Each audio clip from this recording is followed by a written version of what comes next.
Hi, this is Brian Warwers recording a lecture for medical surgical nursing on upper gastrointestinal disorders. So within this, we're going to be talking about some oral things like oral cancer, GERD, salivary gland dysfunction, hiatal hernias, gastritis, peptic ulcer disease, and stress ulcers. We'll also talk briefly about GI bleeds. So within this, oral cavity cancer is something that's kind of something that you might see if you start looking for it. As nurses, this is something in our wheelhouse, and especially if we're talking about oncology patients and stuff like that, it's always good to look in their mouth and see if you can see any sores or cancer.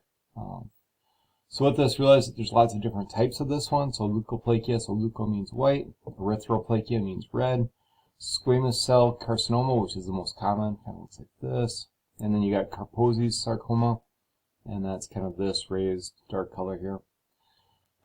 If you see any of these, of course, talk to your provider and let them aware of this. And then treatment is going to be airway management, depending on where it is, how big it is, and those kind of things. Remove any irritation, such as smoking or dip or anything like that that might be causing contact irritation. And then treatment, more with surgery, radiotherapy, chemotherapy, radiation, or surgical removal. And then, of course, afterwards, we're supporting them. Supporting them with diet, especially if this is impacting their ability to eat. Support them with communication, and then just emotional support as well. Stomatitis is ulceration, so I've seen this more commonly in patients with cancer that are receiving oncology or chemotherapy, I should say, or radiation treatments, and you get skin breakdowns from this.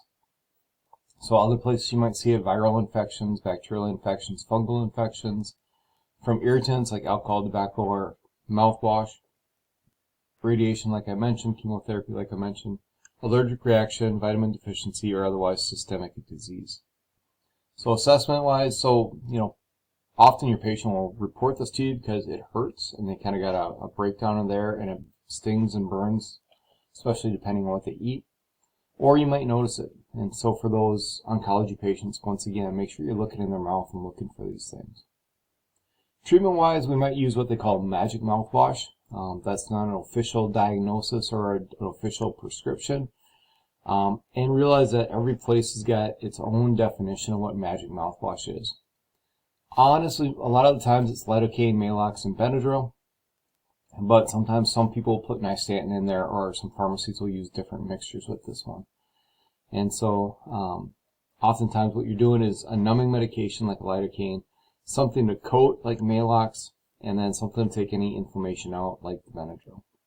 So, realize that that's going to change from place to place, and some people might not use the term magic mouthwash, but realize that this is an oral situation where they can put the medication in their mouth, swish it around, and spit it out, or swallow it, but probably on these you're going to spit it out. So that can be part of their routine. So from there on out, good oral hygiene is key with this one, and then helping them with diet and speech and anything else that might be impacted, similar to the oral cancer. Salivary gland dysfunction, where I've commonly seen this one, is secondary to radiation therapy, where it kind of knocks out that salivary gland. The bad thing is that they tend to get really, really dry mouth, and it tends to irritate them quite a bit. And so the process is really hydrating them up, making sure that they've got plenty of fluids on board, warm compress if that's what they want, massage the gland depending. If there's skin breakdown due to radiation, I would not do an overly aggressive warm compress or push on the salivary glands, because you could cause more destruction to that tissue. Other things you can do, saliva substitute, which always sounded really gross to me, but it's, it moistens the mouth and helps them out that way. Other things you can use, I can never say these fun things, but substances that help the flow of saliva, like lemon slices, lemon drop candy, different things like that.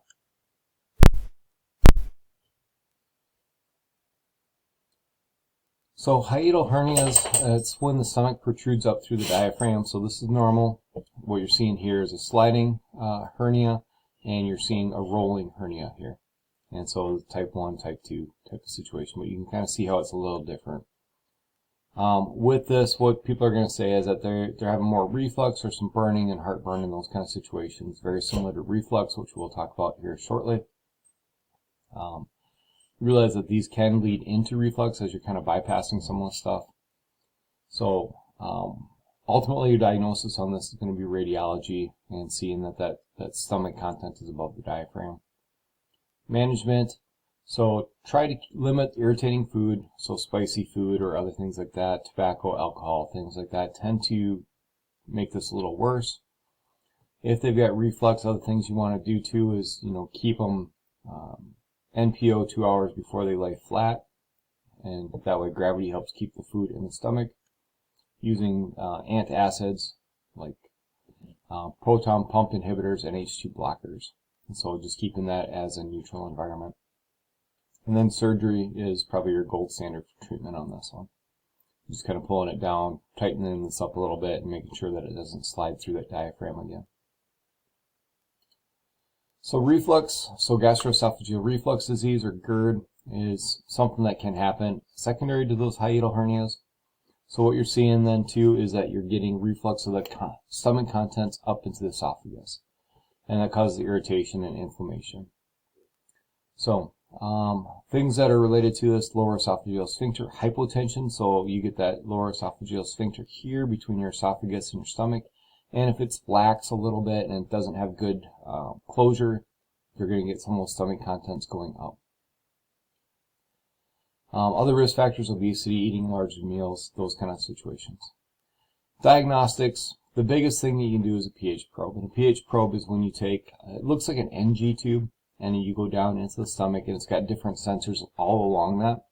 And so you can tell when they're refluxing, how often that they're refluxing, how high the reflux is going within that esophagus, how acidic those contents are. And so they usually wear that for a day or two. And they keep a little log journal about when they're having signs and symptoms, when they eat, when they sleep, different stuff like that. You could possibly do it with an EGD, so an endoscopy type of situation. But the endoscopy is only good when the camera's in there. The nice thing about the pH probe is that it goes over at least a day, if not longer. And so you get a better recording, a better sense of what's going on. Treatment-wise, so antacids, making that stomach contents more neutral. So PPIs, H2 blockers, those kind of things that we talked about earlier with the hiatal hernias. Surgery is probably one of your gold standards for this one, and fundoplication is one of those key aspects of this. And what it is you're taking part of the stomach and wrapping it around and trying to make a fake lower esophageal sphincter. So take part of the stomach here, part of the stomach here, tie it together and make kind of a valve. So complications: if this is left untreated, then that stomach contents will change the cells of the esophagus, because those cells are not made to deal with that acidic environment. And so that's termed Barrett's esophagitis. It changes those cells, and then ultimately that can become cancerous. Other things with that cell changes and stuff like that, you can get strictures and narrowing then because of the cell changes. So realize that that can happen as well. Gastritis, so this is irritation to the stomach lining. So you get some autodigestion here. It could be from irritating substances, pathogens, like there's lots of different bacterial pathogens that we can get with this one. But what we found is sometimes your ulcerations and stuff like that are actually caused by bacteria. So then of course your treatment then will be some antibiotics. But meds, things that are very acidic in nature, like aspirin or NSAIDs, can cause some irritation with this too. So manifestations: patients will often say that they've got epigastric pain, nausea, vomiting, decreased appetite, and maybe even bloody stool, depending on how irritating this is. Diagnostic-wise: biopsy of that site, upper GI, urea breath test is looking for any of the pathogens that they might have. And so management: giving medication. So to coat and protect, so we kind of talked about magic mouthwash before, so something like that. And they could maybe do a swish and swallow on that type of situation, try and coat that. Antibiotics if it's bacterial in nature. Pain management, of course, and then surgery to fix major signs and symptoms. So peptic ulcer disease, so this is a little bit more severe than that last one, so you're actually seeing ulceration, so they get holes from their stomach or their intestines because of the stomach contents are oftentimes so acidic.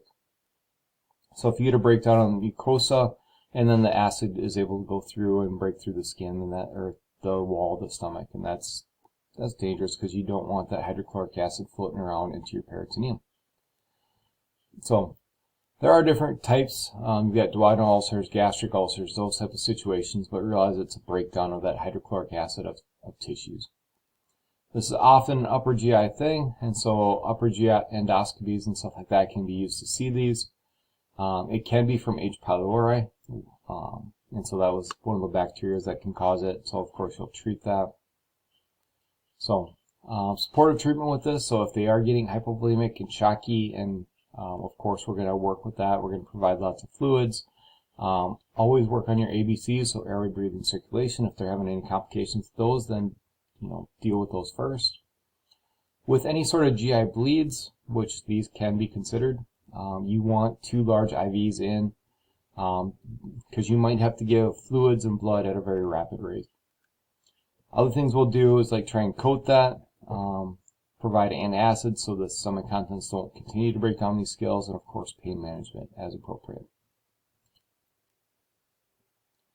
A special type of these ulcerations is called stress ulcers, curling ulcers, or Cushing's ulcers. This means that these occur when there's an acute medical event or when there's a lot of stress or trauma.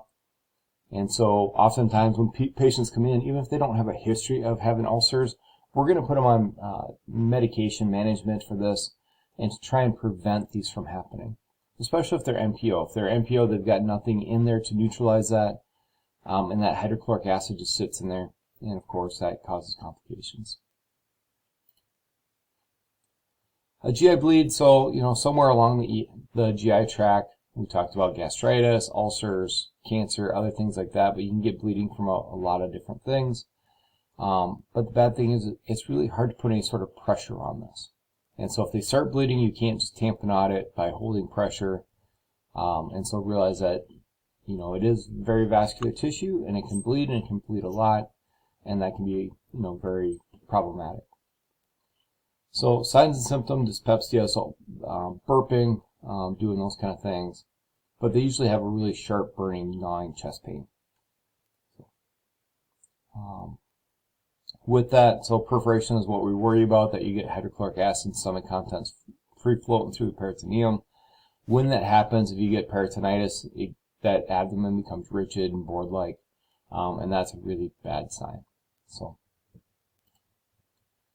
gastroenteritis, so I think most of us have had this at some point in our lives, in which we get a virus, bacteria, or some kind of parasites, and that causes a lot of dehydration through diarrhea. So this can cause some nausea, vomiting, anorexia, and hyperactive bowel sounds. Diagnostic-wise, probably the most gold standard for this one is stool culture. So sending someone to the lab and see if you can culture anything off of it. Treatment-wise, oftentimes it's really supportive care. If we culture something out that we can treat, we will, and then we'll treat with antibiotics. We want to be careful with that. Some things are not good to treat, like E. coli.